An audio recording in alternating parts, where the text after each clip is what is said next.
Okay, we'll move on to our speakers. Looking forward to both of these topics. We have Janine introducing.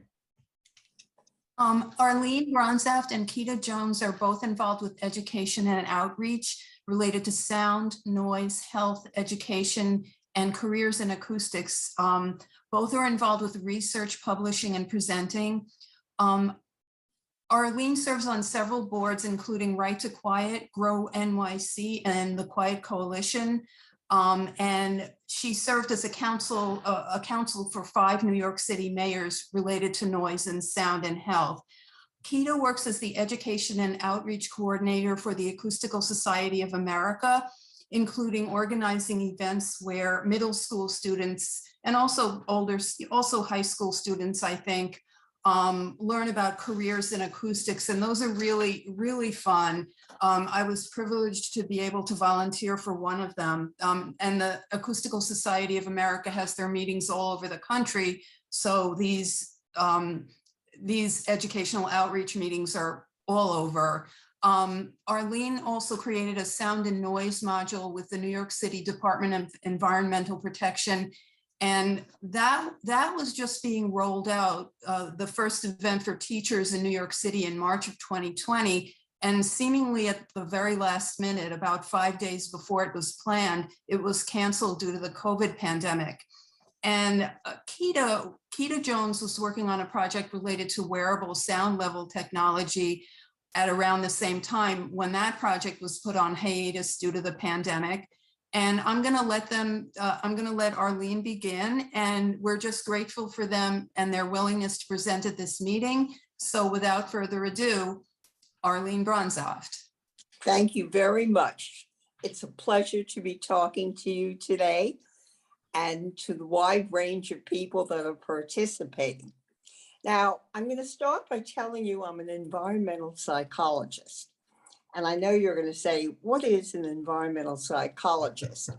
Actually, environmental psychology started at the City University of New York in about 50 years ago.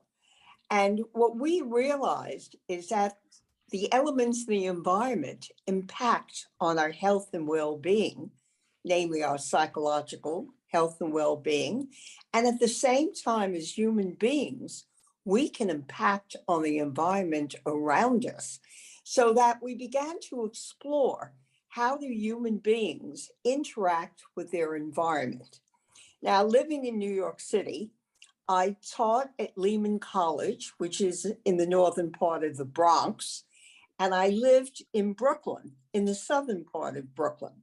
And one of the people said she was from Brooklyn. I'm born and bred in Brooklyn. And having to go to school each day to teach required that I travel the New York City subway system 3 to 3.5 hours a day. And so it wasn't unsurprising to have Mayor Lindsay, when he was appointed the second term of office, to appoint me to a committee that would look into why our system wasn't working as effectively and efficiently for our subway riders. And he said, look, I'm putting someone on a committee that actually uses the system. And so although I was a passenger, a traveler, an observer, I told him I wasn't an expert on transit, to which Mayor Lindsay said, knowing you, Arline, you'll learn. And I certainly did learn. So that when it came to the early 1970s, I began to look at how people were traveling the system, how they were interacting with the space in the system. But I was also very much in tune to the noise of the system. So I was cognizant that we had an environment here in New York City when it came to transit that really impeded on the health and well-being of people. So that I was going to explore it in both ways, noise and traveling, space. And that's what environmental psychologists look at. They look at space, how we interact with space. how space enables us to travel more efficiently or impedes us. But I'm still a college professor, so I'm teaching a course in which I'm talking about noise at Lehman College. And a student comes up to me after the class, and she tells me she's a mother of a child who is attending a school adjacent to the elevated train tracks. And those trains make so much noise when they pass the school that the children actually are disrupted by the noise every 4.5 minutes. And of course, so is the teacher. And she tells me, the wife of an attorney, that she's and her other parents of the school are going to sue the school because their children are not learning. Now, as the wife of an attorney, I know in order to enter a lawsuit, you have to have evidence. And I told her we needed proof that the children were being impeded by the noise. And she turned to me and she said, "Can you help us?"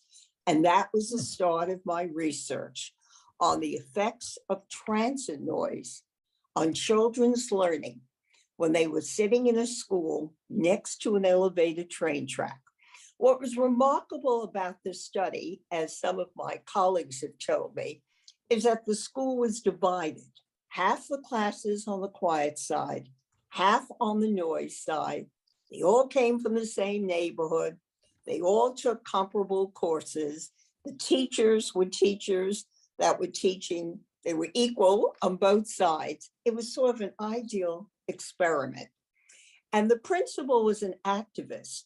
So he gave me the reading scores of the children exposed to the noise and the reading scores of children on the quiet side. And the city of New York actually did the sound measurements for me in the school.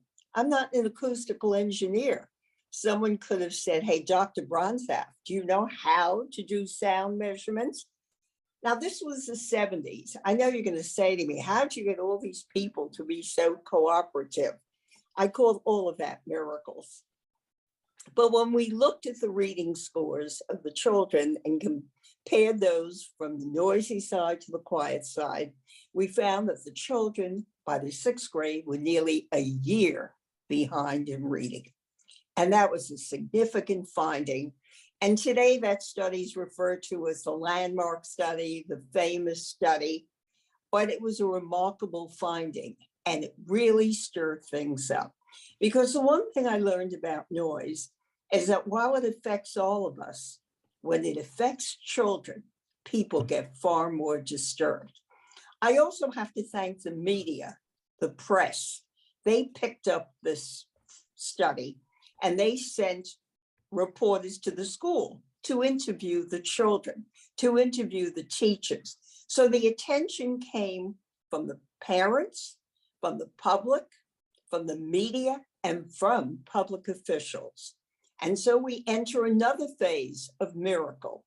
After that study was published, the Transit Authority had been exploring a way to quiet the sound on the tracks. And we were able to present the data of our study to the Transit Authority, and they chose the track adjacent to that school to test out this quieter procedure. And the Board of Ed put acoustical ceilings in the classrooms. They did not say, "Dr. Bronzaft, we need another study." Notice today when we talk about research, every time you read a paper on the effects of noise on someone's health and well-being, the last sentence states, "We need further research." They did not say that to me. They chose the school to test out the rubber resilient pads. The Board of Ed put acoustical ceilings in. And what that study did was it led to the abatement of the noise right after the publication of the study. Now we have the abatement. And of course, a public official said, "Dr. Bronzaft, go back to the school and see if it helped." A little nervous about that, but when I went back and compared the reading scores of the now quieter classrooms adjacent to the tracks and the previously quiet and still quiet area on the other side, the children's reading scores were equal on both sides. So what did we learn? We learned that noise intrudes on children's learning. And by the way, it affected the teachers. They found it difficult to teach. They were exhausted when they came home from those classrooms. And we now found out if you do something about it, if you bake the noise, the children will be helped. And let's talk about dollars. Everybody always says it costs money to quiet things. Well, you know how much it would have cost to try to ameliorate the impacts of that noise on the children's reading scores? When children are behind by a year, you know, it costs money to remediate. But the city did something else. The Transit Authority said it would abate the noise near all the 50+ schools that are adjacent to the tracks. I interrupted. I said, you know, people work and live near the tracks. Let's use this test that showed the resilient pads working to abate the noise along the entire system. And the Transit Authority agreed. So here are two studies that show that the first one showed that noise affects children's learning. And the second one shows that if you do something about it, children will benefit. It's now 45 years later. Do I still have to talk about noise? But this is how I always introduce it. When I was doing my study, my daughter was 8 at the time. And I have to mention this because it's critical. And she said, Mommy, what are you doing? And I told the child that Mommy was looking to see if noise from trains made it more difficult for children to learn. And she looked at me. She says, Mommy, of course. How could children learn in a noisy classroom? She was 8 years old. I had to explain to her that Mommy had to look at the reading scores and Mommy had to find out if their scores were really less. And now my daughter, all these years later, is in her 50s. And how she says to me, Mommy, of course she calls me Mom now, Mom, what are you doing? And she knows I'm still talking about the effects of noise on children's learning, on children's well-being. Also have done studies on the effects of aircraft noise on people's health. And she turns to me and she says, Mom, you're still talking about it? I guess you haven't accomplished much in the last 45 years. So what I say to people, would you please listen to me so that my daughter can once again respect her mother? It is a sad commentary that we are still looking at the impacts of noise on children's cognition, on children's learning. By the way, when I published my paper on this in 1975, I was citing research that was done in the 1960s that acknowledged that noise probably intruded upon children having to learn how to speak, for children to understand language. We knew that in the 1960s, that we knew that noise might intrude on children's acoustical abilities. And are we still explaining that today? The answer is yes. My studies on the effects of aircraft noise on health, those were published years ago. Are we still doing research on that? Yes. Now, on a positive note, I do have to mention what Janine said about the sound and noise module that the Department of Environmental Protection in New York City developed, and I worked with them. We now have curricula from the lowest grades through high school, educating children on the dangers of loud sounds and noise to their hearing and health, but also educating them on the importance of the good sounds in our world. We can't forget that. We have the sound of the waves against the beaches. We have the birds singing. Let's not turn away the good sounds. And by the way, I live in New York City. I appreciate the shouts of the children at the Thanksgiving parade, and I do prefer loud sounds at Yankee Stadium and Met Stadium because that means our teams are winning. So I don't just talk about the detrimental impacts of noise on learning, cognition, health. We know that the studies are plentiful showing that noise is linked to cardiovascular disorders, sleep disruptions, and we need sleep in order to maintain good health. We have the literature, we have the research. I would suggest that you go to grownyc.org/noise and read the paper I've written between the divide between research and policy. What essentially has happened is we do the research, but the policy lags behind. I am always stunned when I have to explain to people that New York City took the results of one study and corrected the noise at the school with acoustical ceilings and on the tracks with rubber resilient pads. What the city of New York should have said, Dr. Bronzaft, you did one study. Don't we need more studies to prove that noise affects children's health? They did not. They acted.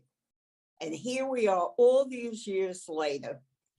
And I know people are excited that the federal government is now going to fund some dollars for further research on the effects of aircraft noise on health. Yes, I'm a researcher. I'm an academic.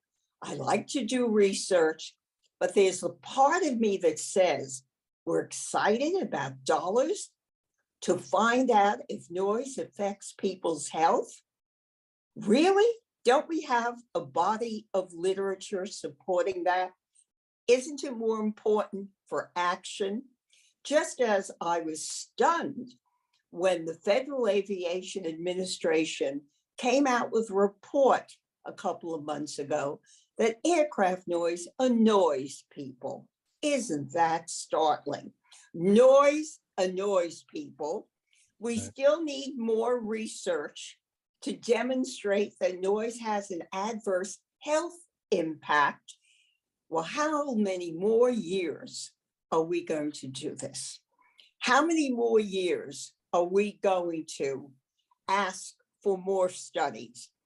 While I appreciate that we can delineate the relationship in a finer way, but if you asked me, do I really want to know which part of the brain is affected when that child was sitting in the classroom and didn't hear the teacher, so the child did not do well in the reading test? Actually not. I wanted the dollars to be used so the child would improve. As a researcher, maybe I need to, have more information on the actual parts of the brain that are impacted.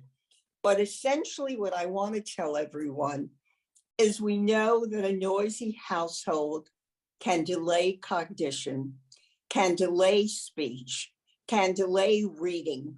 And that starts very early on, particularly in households of people who are poorer and people in minority communities. We know they also live in neighborhoods that are noisier and they hear those traffic sounds, those transportation sounds, and it impedes their development. We know that. What I want is that we take this body of knowledge and say we know it. Then why is there a divide between policy and research? Let me again repeat, as I often repeated, former EPA Administrator Russell Train's talk when he was discussing aircraft noise. He said, look, we know what to do. Let's do it. You want to know when he said this? The late 70s. And so I repeat, we know what to do. Let's do it. And I have to underscore Russell Train, a very, decent, prominent, knowledgeable, scholarly person who once headed the Environmental Protection Agency of New York. Thank you. Thank you, Arline. That was wonderful. To say that you're not a positive, optimistic, and realistic person is a huge understatement. Just Thank you. Fantastic presentation. We know the health effects. We've got to get them implemented and prevented. Just really enjoyed your presentation. I've got to skedaddle 11:15 for a granddaughter's birthday. I'll let Janine introduce our new speaker, and then we'll have some questions and answers afterwards. If Janine, you want to field those question and answers, and I believe Carl's going to close out the meeting. Thank you. Over to you, Janine. Thank you. So without further ado, I'm going to introduce Keeta Jones. Do you need to share the screen? Yeah, if possible, can I share the screen? That'd be great. Okay, Carl? You're muted, Carl.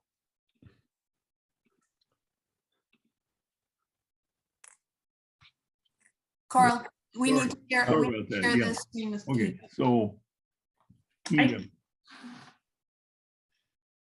Keeta, you want the whiteboard? No, I just need to be able to share my screen. Yeah.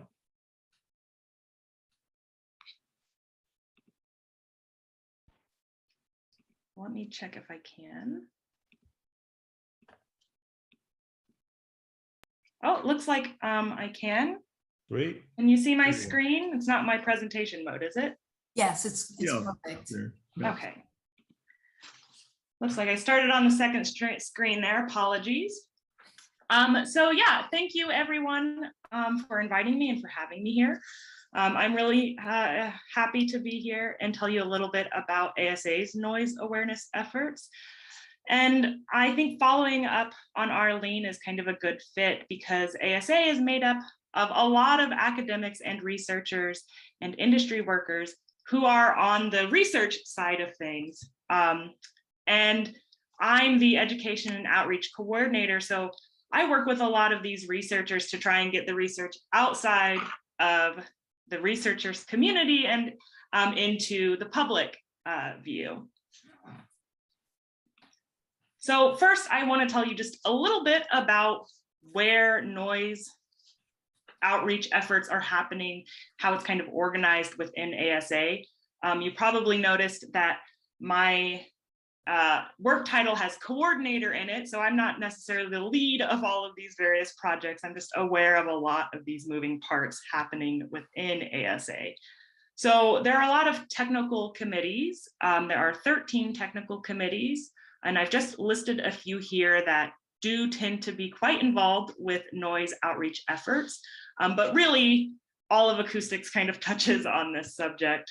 But animal bioacoustics, noise, and psychological and physiological acoustics come to mind immediately, as well as speech communication. And these TCs organize research sessions at our national meetings. And so that's where research is presented to other people in the field, for example. We also have several administrative committees that are involved with noise outreach efforts. The educational committee creates educational materials for teachers K through 12 to use, and actually for college and university. And these are always provided for free. And we always encourage teachers and educators to bring acoustics into the classroom for the same reasons that Arline was talking about, is getting students and teachers knowledgeable about this information. We also have a public relations committee. They've made videos in the past about underwater noise, about noise on effects on humans, and then just kind of applications of acoustics even. So ultrasound is a really common one that people kind of forget is a sound-related medical benefit. And then we have a panel on public policy, and this is a really important administrative group because they're the ones that really interface with the government, as Arline was saying. So they often write policy statements and are really interested in how the research interfaces with policymakers.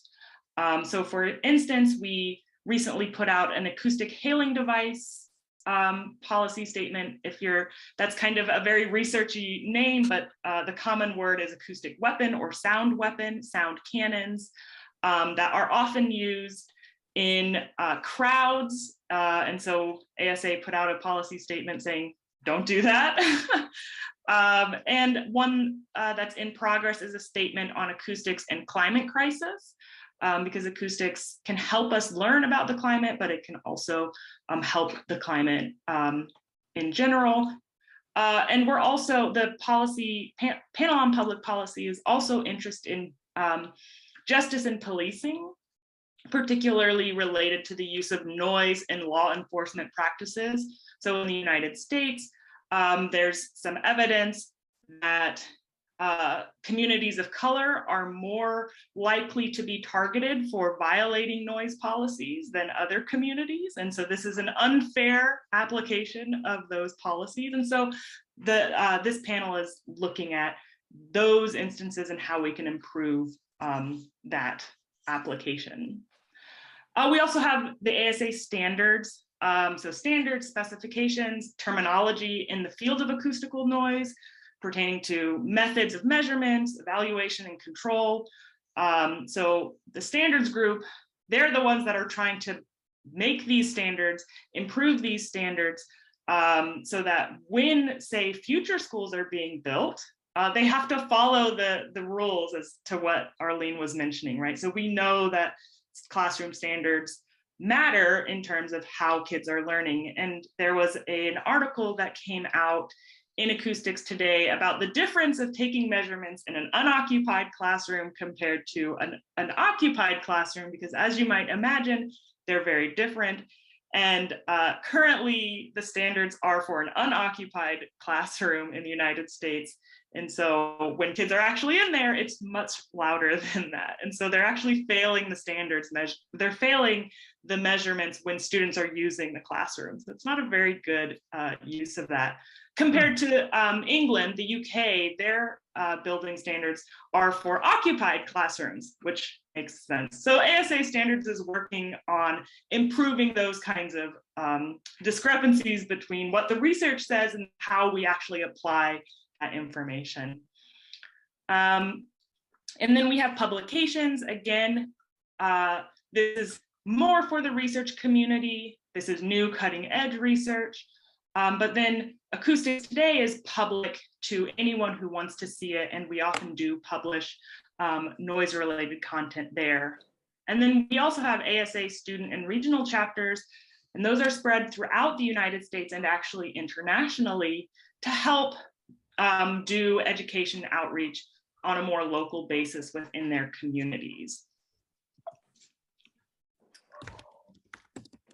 So let's talk a little bit outward. So inside of ASA, we have 2 meetings every year. In 2020 and in 2021, all of our meetings due to the pandemic were virtual, but at every meeting, we do usually have research sessions that are related to noise awareness, sound environment, and all of those things. And I've just listed a couple here to give you a sense of what kind of research is being presented to ASA members and attendees of our meetings. And these are spread across different fields of acoustics. So from architectural acoustics, speech communication, noise, psychological and physiological acoustics. There's really something in every field. And then in June, we had an abbreviated virtual meeting, and here's just a couple more sessions that happened in June that again touched on pandemic-related noise impacts and other sound-related topics. Of course, everything at an ASA meeting is sound-related, unsurprisingly. And then I'd be remiss if I didn't mention that our upcoming meeting, which is actually November 29th through December 3rd in Seattle, Washington, has quite a bit of noise-related topics and research that's going to be presented. If anyone is local or more local to the area, I certainly encourage you to come. And in fact, speaking again to what Arline said about the importance of media, ASA always offers free registration to media representatives to come to our meetings and learn about the sound. Now, we don't just passively say that, we actually invite them. We reach out to media representatives, to journalists, to science writers to come to our meetings physically. And since the pandemic happened, we're actually also going to have a hybrid press conference where some of the talks that we'll be highlighting are actually going to be live streamed. So if you know anyone who's interested, who is interested in the science, feel free to forward this information to them as well, because like I said, they can come physically and get free registration, which is really nice because we are trying to get this research that's being done, the research that we know, out to the public. So while I said that our ASA meetings are open to the public in the sense that anyone can register for the meeting, generally it's people that are within the scientific field.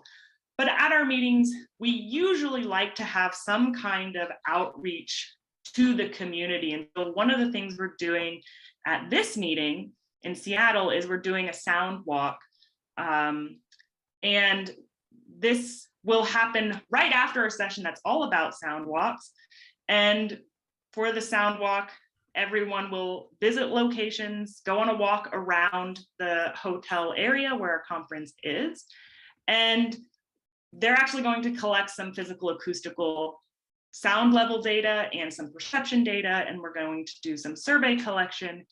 And so we encourage anyone that's in the area to join us for that. If you'd like to go on the sound walk with the experts, that's happening on Thursday, December 2nd.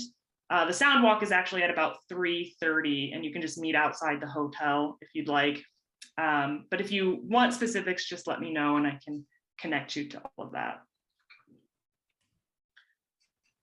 And then one of the other ways, of course, that we get the research out there, as I mentioned, is through publications. But I wanted to highlight just a couple specific publications here for this group that focus on noise awareness. So we started doing reflection articles. And the reflection series just takes a look back at historical articles that were published in the Journal of the Acoustical Society of America and have had a significant impact on science and the practice of acoustics. And so there's two here, It's Too Loud and Do I Have Hearing Loss, that were published in 2020 and 2021. And then we also usually have special issues coming out all the time. And one that was two that have been published recently are, one that was published recently is The Effect of Noise on Aquatic Life. And we've got two issues that are still accepting papers. So if you are a researcher or you know a researcher, this is a good way to get their research out in front of the community. And that's the noise-induced hearing disorders issue and COVID-19's pandemic effects.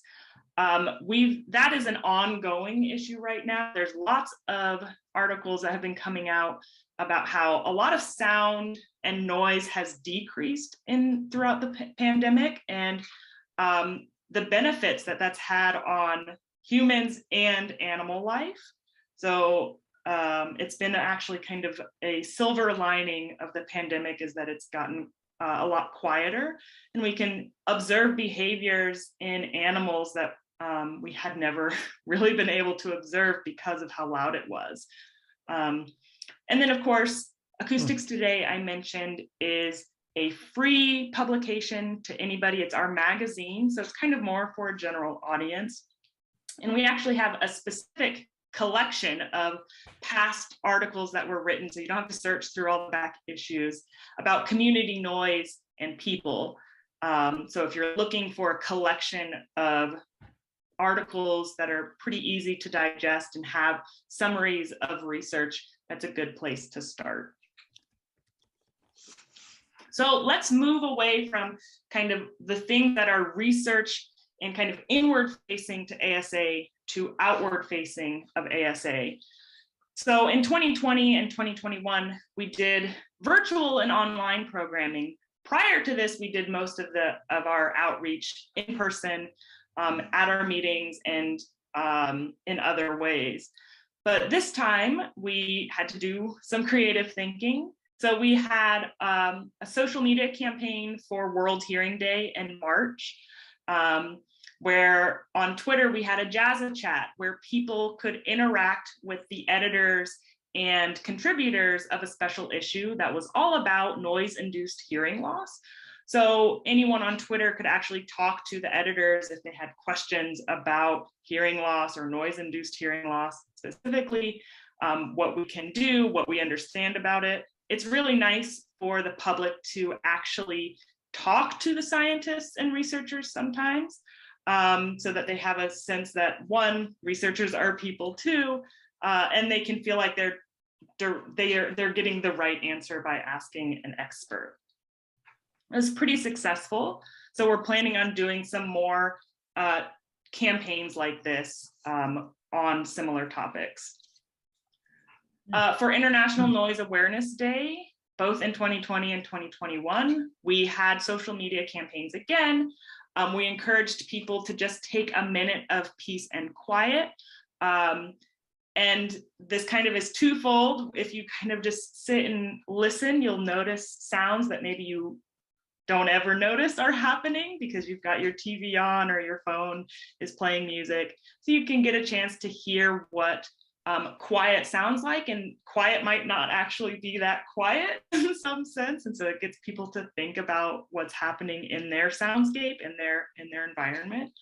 We always highlight free and open access research, like I mentioned, of what I mentioned earlier. We had a webinar, and that was on soundscapes and the effect of noise on people. That webinar is actually still available if you'd like to see it. It's on the ASA website. If you go to acousticalsociety.org, you can watch that webinar and all the previous webinars. And we also highlighted videos that the Public Relations Committee put out about the impact of noise on animals.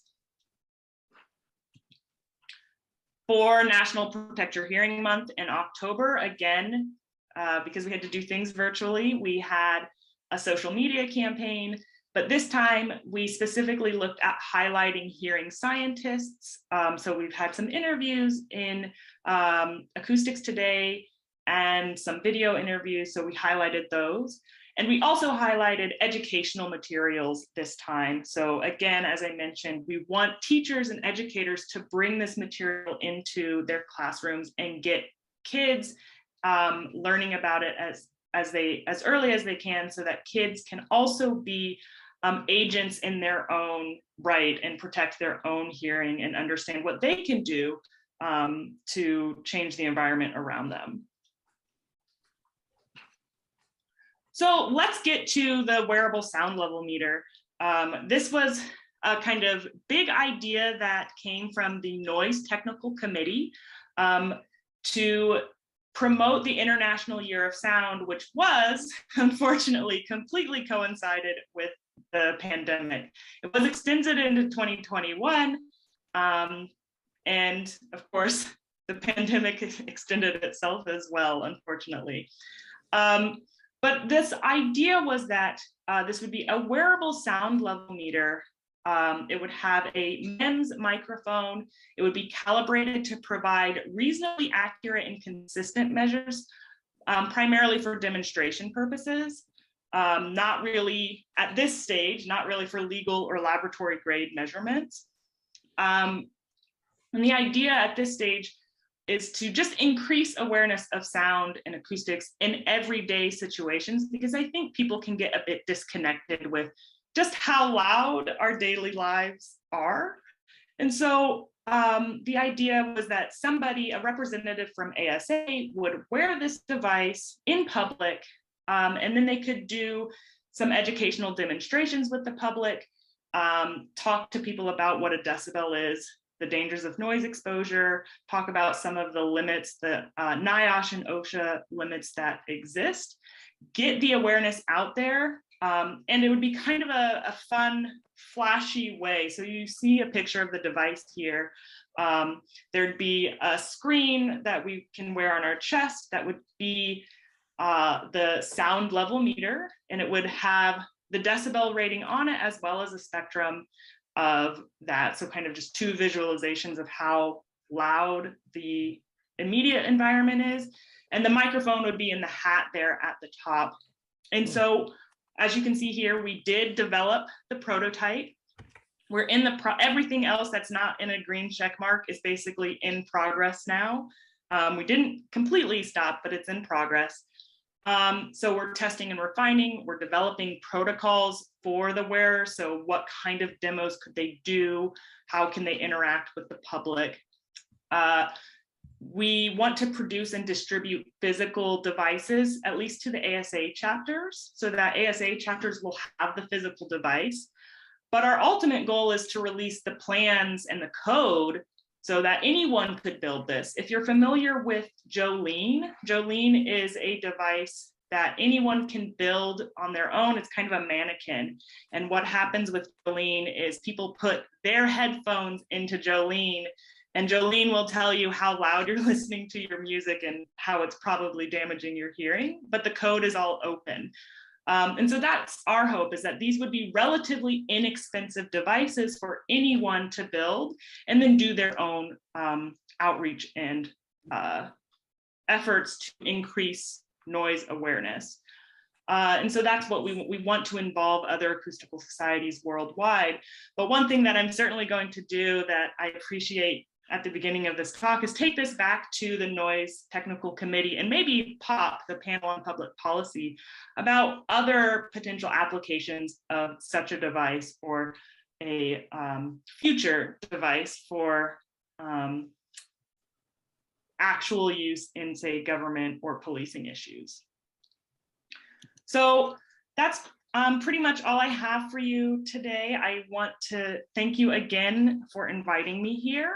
I encourage you to follow us on social media because we are usually doing something throughout the year. As we move forward into 2022, we're hoping to have more physical events. As Janine said, we do usually have hands-on activities for students and teachers. We usually host workshops for teachers so that they can learn how to bring acoustics into the classroom. But a lot of that had to be canceled for 2020. We had tried initially to have a letter writing campaign to government officials, but given the pandemic, we decided not to do that. It seemed a little bit tone deaf at the time. And so we wanted them to focus on pandemic relief. So there are things like that that typically happen that we just could not do in 2020 and 2021. But moving forward, those will all be coming back onto our plate, hopefully. But yeah, I'm happy to take questions or comments, and that's all I got. Thank you, Keeta. That was a wonderful presentation. I'll start with a question and I'll throw it over to Carl for fielding further questions. I'm in the tree care business and I have a decimeter that measures when the log goes fed into the chipper. Most of the logs are going in, about 90, 95. And if you put a big log in, it jumps to 107 to 110. We don't get cold out here. We basically rust on the West Coast. So that decimeter didn't last too long. I'm wondering if there's an app maybe I could find for my iPhone. Waterproof iPhone. Yeah, what do you recommend? Yeah, so NIOSH, the government facility, they actually created a really well-balanced sound level meter.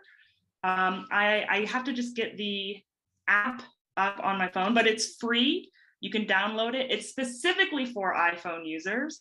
I'll say that it's actually not available for Android. My understanding is not a tech person, so take this with a grain of salt, is that because Android's platform is open. That means like every single setting can be modified and changed, which means the microphone settings can be modified and changed by the end user. Whereas on Apple, an end user can't change the microphone settings. And so they can calibrate the app much better on Apple devices because they know exactly what the input microphone settings are. And so the NIOSH sound level meter is pretty accurate, and there's 2 or 3 research papers on it, but I'm gonna just dig up the web link and put that in the chat.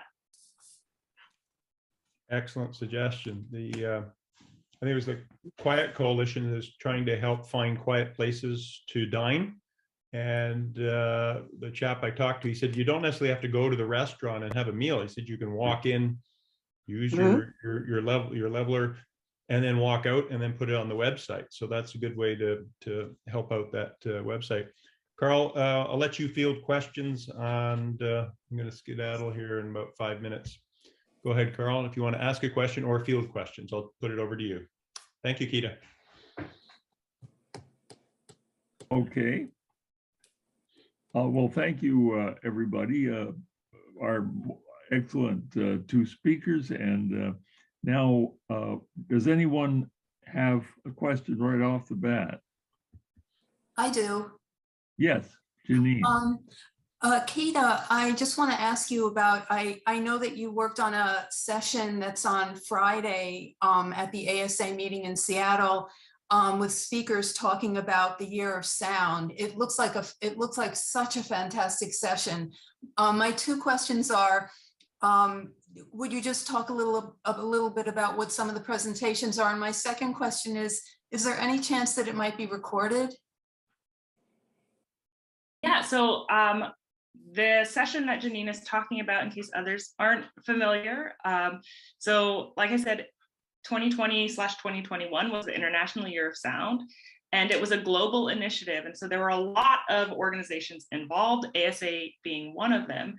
And the session on Friday afternoon will have all of the organizations that were involved giving updates about the various activities that they were able to achieve in these trying times. So there was an international student competition that we'll be learning some updates on. Students created art in either a 2D feature, or they wrote lyrics to the International Year of Sound song that was written for the year.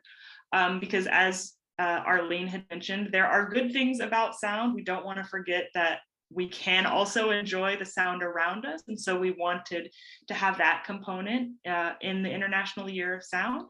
So we'll get updates about that, about the student winners, about the school winners, which I'm pretty excited to see the video that they put together for that. There was a school who had an entire virtual program that they did in Chicago, in the Chicago area, where elementary school students learned basically about the physics of music and sound. They built their own musical instruments. They made their own arrangement of the Year of Sound song. So we'll get to hear about that update. And there were some architectural acoustics projects that happened during the Year of Sound that we'll get to hear about as well. And then a lot of hopefully some information about future plans. So how we plan, how various organizations are going to try and carry out what we learned in these past couple of years into the future. As far as I know, I don't think the talks will be recorded this time. However, everyone will be encouraged to write up a summary of their presentations, and those papers will be open access, so anyone would be able to read those updates. And we'll encourage them, of course, to include multimedia themselves, so hopefully that will be included. I'd also say follow us on social media, because there will be some live tweeters going on, so you can get some at least highlights of those sessions as they happen. Okay, thank you. Yes. Is that, yes. Good. Thank you, Keeta. Did you have another question, Janine? No, no. Does anyone else have a question? Laura? Hi, Laura. thank you. I'd like to thank both speakers. It's been really fascinating. I'm new to the organization. Elvira introduced me to it. I live on Kitts Point also, and I'm very thrilled to be introduced to you guys. And both speakers have been very exciting. I do have a question for whoever wants to answer, but also mostly Keeta. Are you guys familiar with Richard Love's Children's Network on Nature? Are you familiar with that group? I'm not. I'm not. Okay, Children in Nature Network, you both should probably check into it. I think they would love to hear from you. It's a worldwide group that's very active in the concept of Love's children having nature deficit. And as I'm hearing us talk about policy divide from the research divide, I'm wondering if it's partly because a lot of the children that have grown up to become these policy holders and these people that are, you know, voting, they're just not as connected to nature. I'm 69, so, you know, as we were children, a lot of us grew up in a more nature-friendly environment. I was from Los Angeles originally, and when I was in school, we all went on nature bus trips, got involved with, you know, they weren't calling them sound walks at the time, but we did nature walks. And I'm wondering if partially part of the answer is to, as researchers and policymakers, if we start interacting with the fact that as we have more technology, if we don't interact with nature and include that in the child's development, that those future people are not going to be the people that are going to agree with our research or policies. I don't know, I just wanted to throw that out there and see if anybody had any comment. May I? Elvira? Elvira? I have a comment. Yes. May I? Yes. Go Yes, ahead. thank you. By the way, I wrote a children's book, Listen to the Raindrops, which can be accessed if you look at the sound and noise module. And in that children's book, I do speak about the good sounds. Remember, the title of the book is Listen to the Raindrops. So that I'm very cognizant of children listening to sounds. And as you brought out, I would contact that group. I also speak to children's classes as young as children in kindergarten. And we do talk about the birds, the sounds of the waves, the sounds that we hear, the blowing of the wind. And you are so right that children have to learn to appreciate the wonderful sounds, because if we don't curtail the noise, they will lose these sounds, and we can't afford to do that. So I've been writing much more about the protection of the sounds and the other species that make some of these sounds, because we're drowning that out with noise. So is it, the person's name was Love, L-O-V-E? L-O-U-V, Richard. Okay, I've got it. If you know him? No, I don't know him personally, but I've used him a lot in my research because I'm I do human technology nature interaction research, and I found his work quite fascinating. And I've worked with preschoolers, and I won't take up time. If you have an email address, I'll share you an experience of actual benefit that happened when I work with a preschool group, and it's quite astounding, and I'm getting ready to present it hopefully at a conference soon. But I'd like to share that with you, Arline. I think Thank you. You have my email. Okay, thank you. Thank you.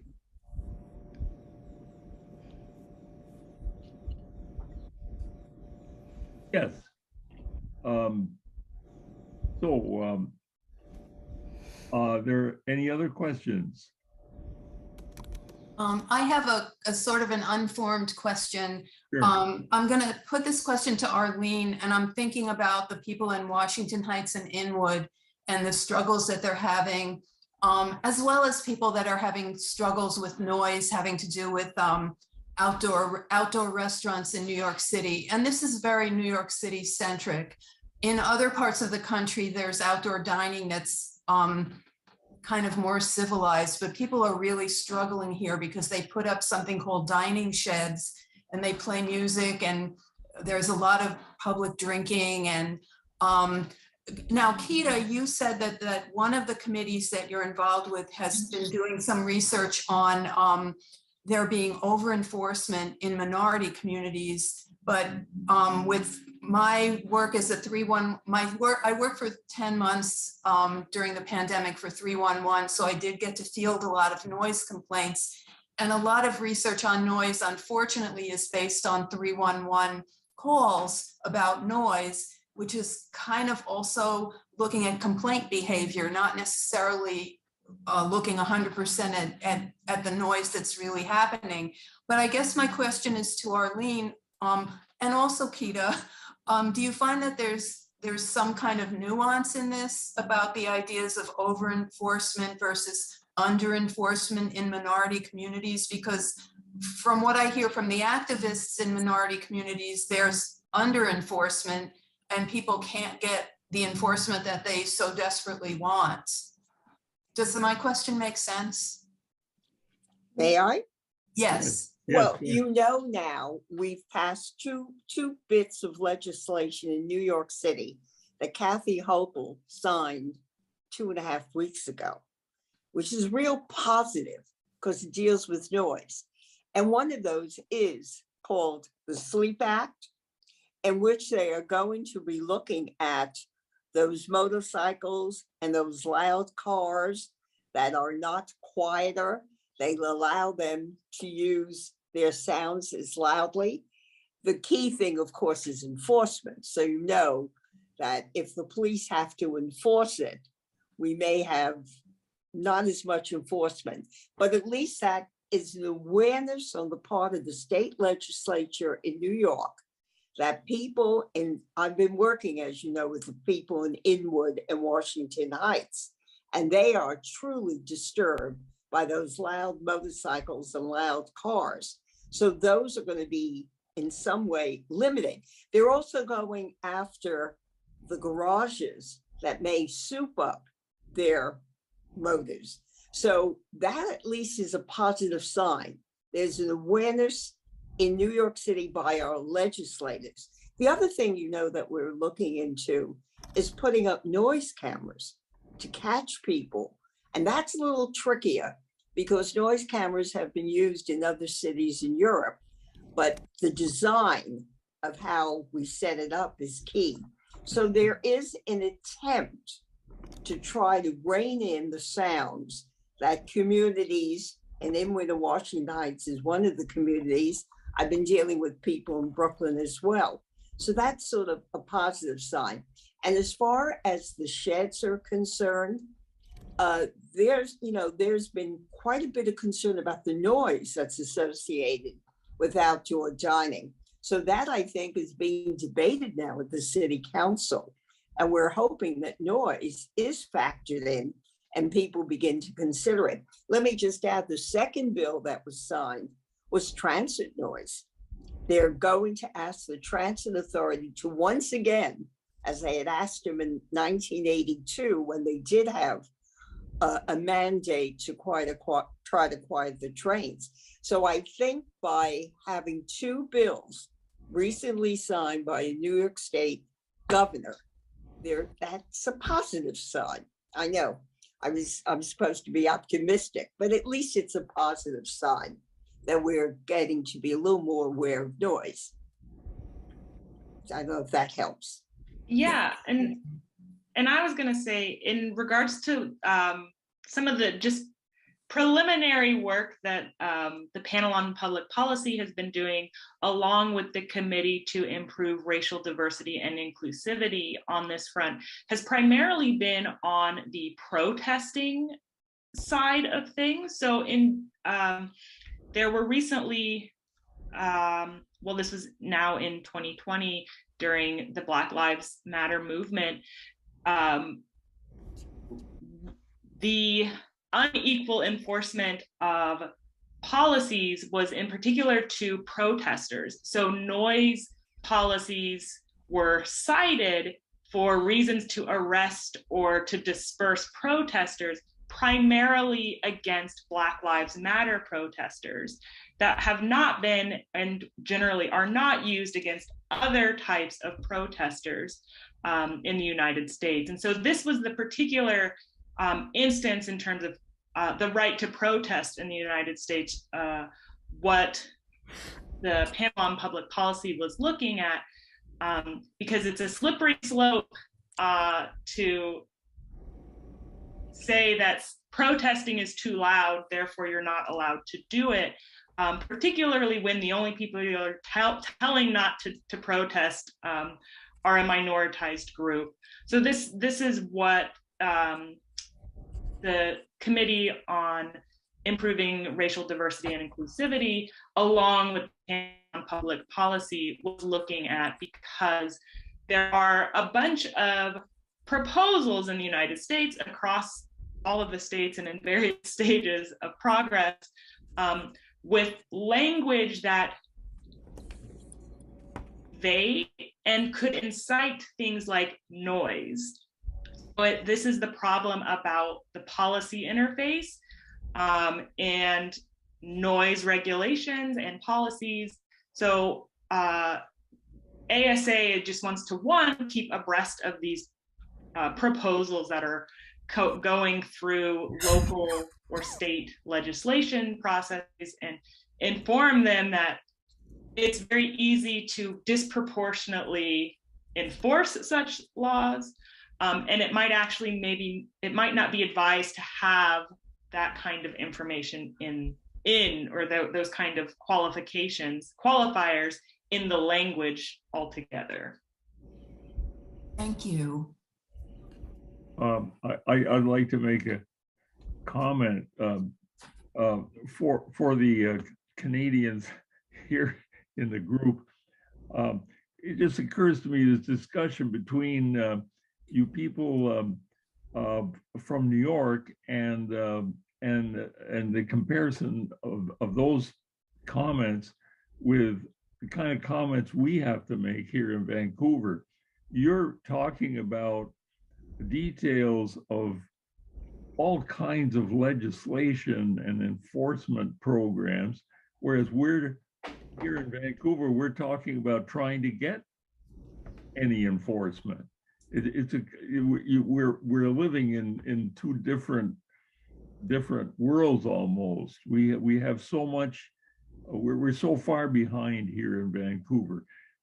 I can say that, on the other hand, we do have fairly good legislation on the books, but there's next to no enforcement.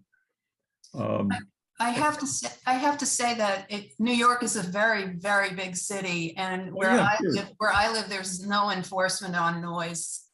There are a lot of pockets and places where there's no enforcement whatsoever. Oh yeah, I'm sure you're right, but just the contrast of the discussion, I feel so jealous, right? In a way. But I feel jealous too. I feel jealous of the people who are going to have laws on the books that are going to help them, but there are no laws that are going to help people with other noise sources. Well, yeah. Okay, you could put it that way. One thing I do want to mention with the one thing I noticed recently here, which was interesting, was we do have, of course, outdoor dining also since the pandemic. And in my neighborhood, recently a half a block was closed and turned into a little mini park, not because anybody wanted it, but because a pedestrian had been killed there, and they decided they better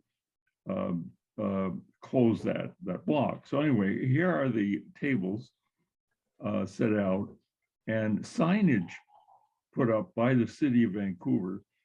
And the term which struck me was in very big letters, sound travels. And it tells the people who are using these tables to be considerate of the fact that they're sitting in the middle of a residential area. But the emphasis of sound travels, I thought, was quite imaginative. Anybody else? Elvira.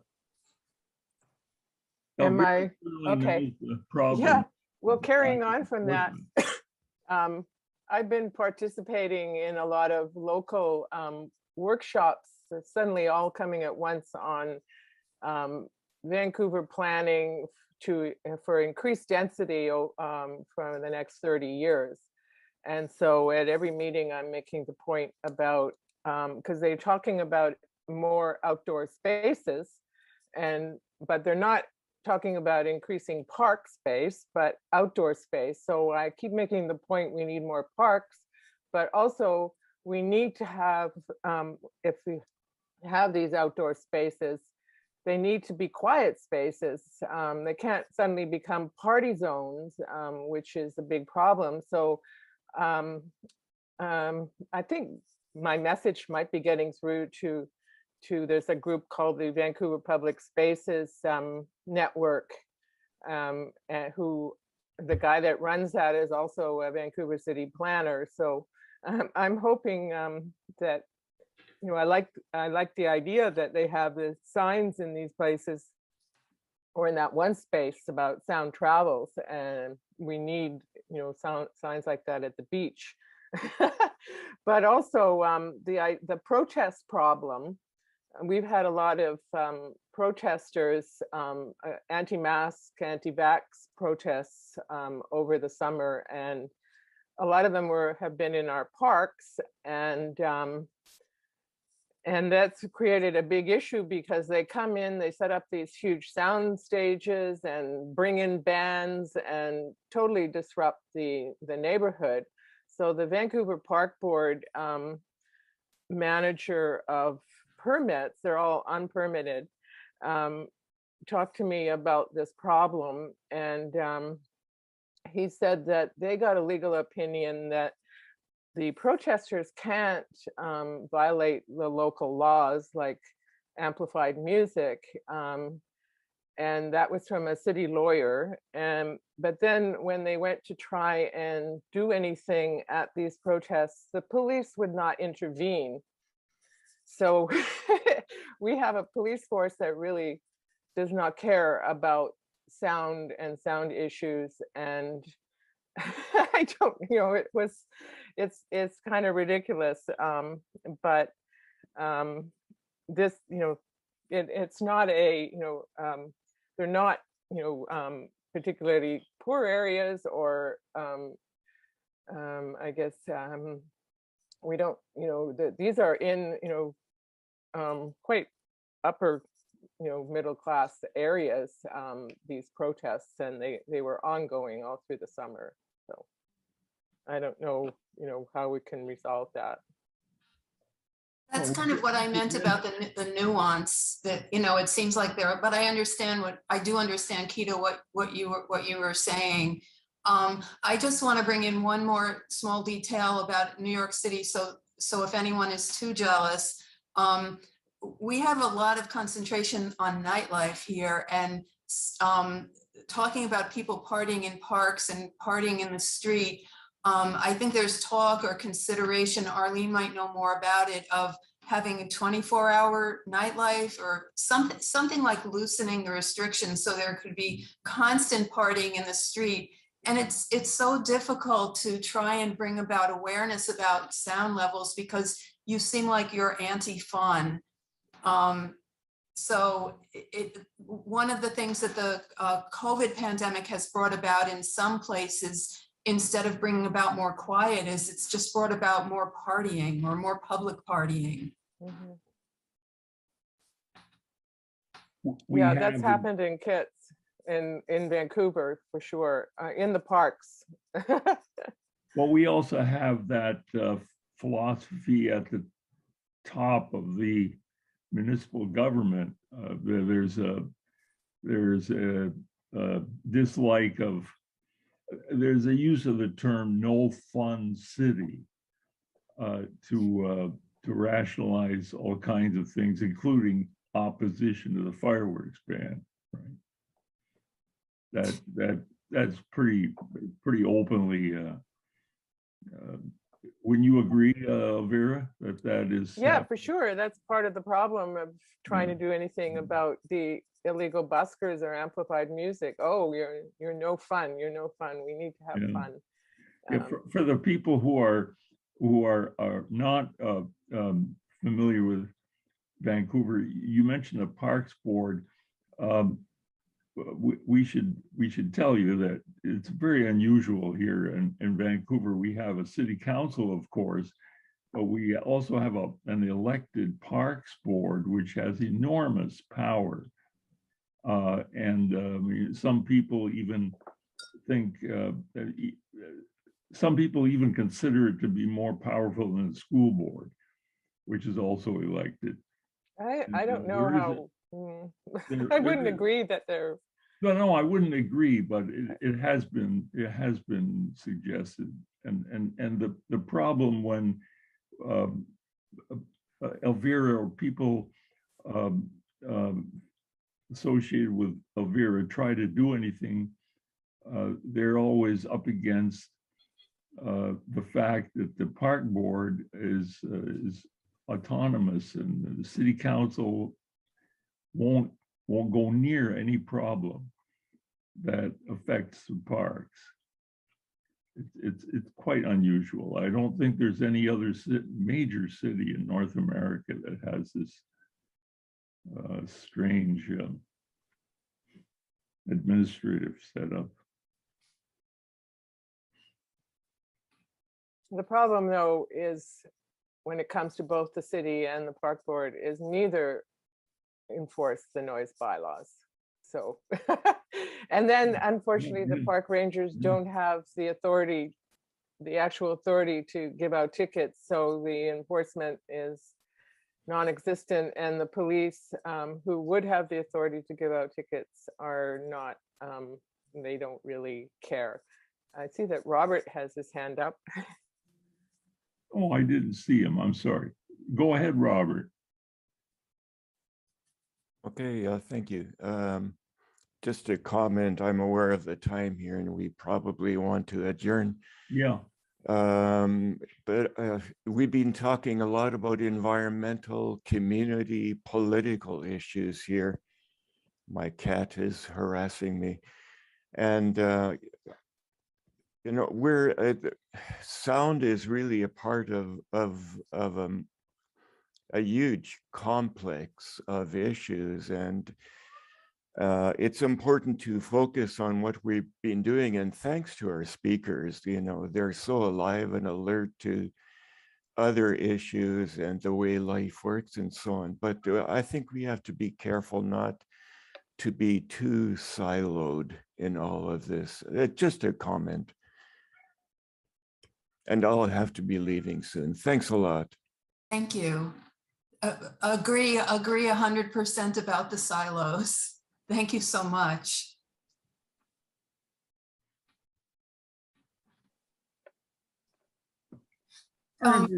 If there's anyone else who wants to ask a question or make a statement, now would be a good time. I'm just going to say that our next board meeting is going to be, we believe it's going to be December 18th at 9 a.m. Pacific time. Our meetings are open, and also anyone interested in suggesting a virtual meeting for the future, please let us know. We'd like to we're not just interested in doing this once a year. I'd like to ask advice. I've been sending emails to my local state representative, but now that my whole household is boosted, I know I'm going to have to go in person because he doesn't respond to emails. In California. You're muted. This is Valerie. You're muted. Valerie. Oh, I missed that. I'm sorry. Did I say anything out loud? Yes. Okay, so I need advice on how to approach my politician because he doesn't respond to emails. And now that my whole family is boosted, I plan on going in person. My focus is, like I said at the beginning, the cars are now designed to honk horns when they remote lock them. And in California, it's kind of easier because it's actually against the law. Car horns can only be sounded if it's an alarm for like breaking in or theft, or if there's a road hazard. So it's not legal to use that in California. So I want to approach the politician, the state rep, saying, all we need is the cars to be programmed, doesn't have to cost money, you don't have to change anything, don't have to write laws, that when the cars get sold in California, they're programmed to silently acknowledge with because everybody's hazards lights flash, when you lock your car, but certain models sound the horn. So I will be approaching them, and I like the advice at the beginning from, I think, Arline, that if you stress the effect on children, it gets a little more attention. And I'm a retired school teacher, so it gives me a little bit of a few props there, that I live in an area where the students are poor and they live in apartment complexes, and I know their bedrooms face the parking lot. So I know those car horns are going off all night long, every night, 2, 3 o'clock in the morning, especially. And then they come to my classroom and their sleep's been interrupted. So how do I approach politicians, which to me, this seems very reasonable, that you don't change anything in the car, you just change the programming. So the owner could certainly change it back to honking. But when it drives off the lot, it's in the silent mode. So advice, yes, Janine.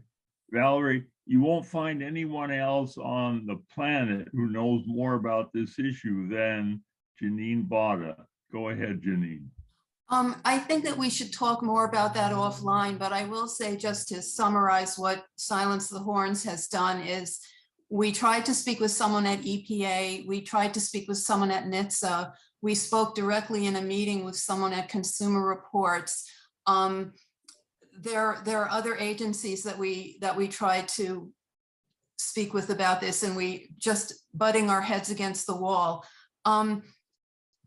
I'd be happy to speak with you. We're going to resuscitate Silence the Horns in 2022. It's been dormant for way too long, but I do think that it has to go beyond the state. So it would be terrific to have a Congress member or a senator willing to work on this. But I think also that you have to have more people working together and work on it on a more national level. It's so simple to fix it, but it's also very hard to prove without actual documented research that it's disturbing anybody's sleep. When I first started working on it in 2012, Carl met with one of the most important German epidemiologists, and I just had one question for him. Should this be approached legally or should it be approached epidemiologically? And his answer was, you don't have to prove anything on an epidemiological level. It's already been proven. The laws are on the books, not just in California. It's basically almost every state. You're not supposed to honk for anything but danger, or something similar to danger when a car is moving. A car isn't supposed to honk when it's stationary. So please let's talk about this separately at some point in the near future. May I add one point? Please. Sure. Go Yes. ahead, Arline. Yes, particularly in numbers is strength. In terms of reaching any public official, and I underscore what Janine says, and I'm with her 100%, but on any issue, you have to become an organizer. If you had a number of people with you, and then you had a group, you could approach a public official. So what I am saying, if you ever want to reach a public official, numbers count, because the only thing that counts with them are votes. And when there are numbers, that means votes. So that these children that are being disturbed have parents, and their homes are facing that parking lot. So that you have to become more of an activist. And that's what I've been for many, many years. And so whatever you're going to do, and I do say follow up with Janine, do not do it as a single voice, but make sure you have a group of people who are with you to advocate what you're trying to get the congressperson to pay attention to, or the local public official. Thank you so much. I was also going to mention, I'm putting in chat, there's a group called Engineers and Scientists Acting Locally.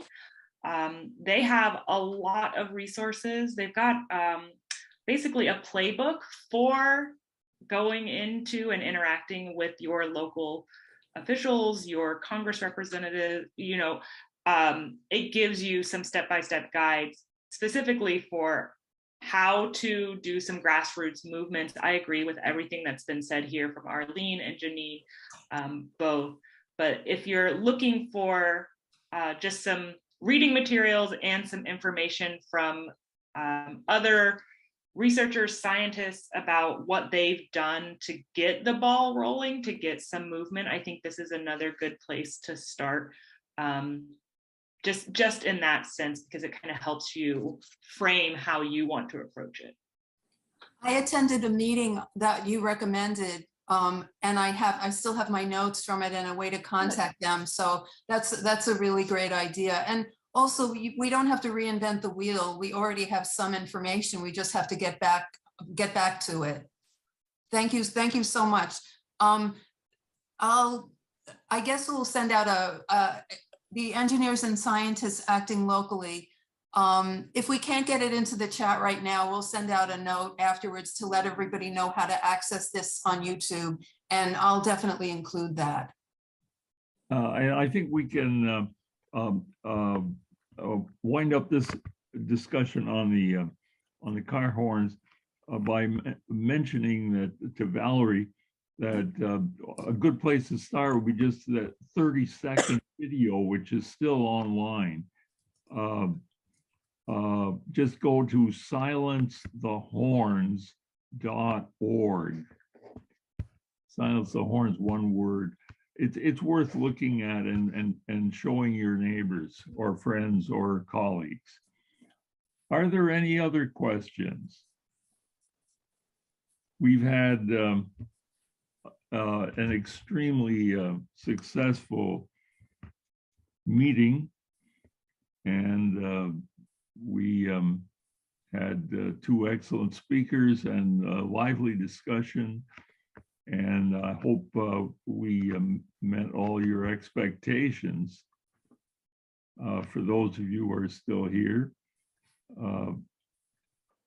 I would like to thank everybody again on behalf of the board, and we'll certainly send you a report and a link to the recording of the meeting. The recording, by the way, only began after the first administrative portion. So you heard the signal when it actually started. Okay. Carl, so the recording will be on YouTube. We now have a YouTube channel, and this will be the first post on the YouTube channel. So we'll be letting people know, but it's Right to Quiet. And we'll also be letting people know about the spring quiet parks and quiet spaces forum, and hopefully you can attend and spread the word. And we now have an Instagram account, Right to Quiet Society. So please follow that. And we're kind of trying to boost our social media presence. And thank you all for attending. Thank you. Thank you. It was great. Thank you. Everyone. Bye. Thank you. Bye. Have a great weekend, everybody. Take care. You too. Bye-bye.